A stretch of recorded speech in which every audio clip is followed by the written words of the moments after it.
ആലോചിച്ചോർക്കാളെ നമ്മൾ ഇന്ന് കക്കാടംപൊയിലാട്ടോ. കക്കാടംപൊയിൽ റിസോർട്ട് എടുത്തിട്ടുണ്ട്. കാടിൻ്റെ നടുവിലാട്ടോ റിസോർട്ട്. നമ്മുടെ ചെക്കന്മാരെല്ലാവരും ഉണ്ട്. സ്വിമ്മിംഗ് പൂൾ കണ്ടപ്പോൾ ചെക്കന്മാർ ചാടി ചാടിക്കട മുത്ത് ചാട മുത്തും മണിയെ വരുന്നടാ മുതല്. ആന ഇറങ്ങണ മലയാണോ? ആനനൊന്ന് കാണണല്ലോ. മേലെ കയറി കുന്നത്ത് കയറി ആനയില്ല ആടില്ല.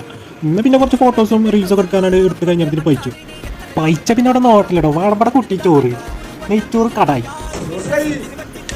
പിന്നെ ഡാൻസ് ആട്ടത് പാടല് കൂത്ത് എല്ലാം കഴിഞ്ഞപ്പോൾ പിന്നെയും പോയി വൈച്ചപ്പോഴാണ് മനസ്സിലായത് നമുക്ക് മുട്ടിയും ബ്രെഡില്ലത്. എന്നാ അതങ്ങനെ കൊച്ചുണ്ടാക്കാറുടെ ഒക്കെ സെറ്റ് ആയി കൊടുത്തപ്പോൾ കേപ്പിൽ ആർക്കെ പോയി ഉറങ്ങിക്കണം. ഇന്നത്തെ ടൂറിന് ഉറക്കം നീപ്പിച്ചടാ. ചവൻ അത് പൊളിച്ചോ.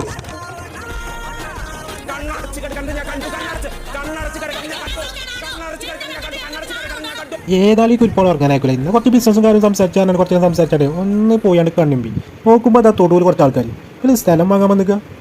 ഇത് ലാസ്റ്റിലാണ് ചങ്ങന്മാരെ അടിച്ച് പൊളിച്ചെന്ന് പറഞ്ഞപ്പോൾ എല്ലാവരും കൂടി ചാടിക്കണം സ്വിമ്മിംഗ് പൂളിക്ക്. ഇങ്ങോട്ട് ആരെ മത്സരിച്ചാൽ ഇത് പറഞ്ഞപ്പോൾ കുറച്ച് ആൾക്കാർ മത്സരിച്ചാൽ ഭാഗ്യത്തിന് മുട്ടിൻ്റെ അടിയിൽ വെള്ളമായതുകൊണ്ട് കഴിച്ചിലായി.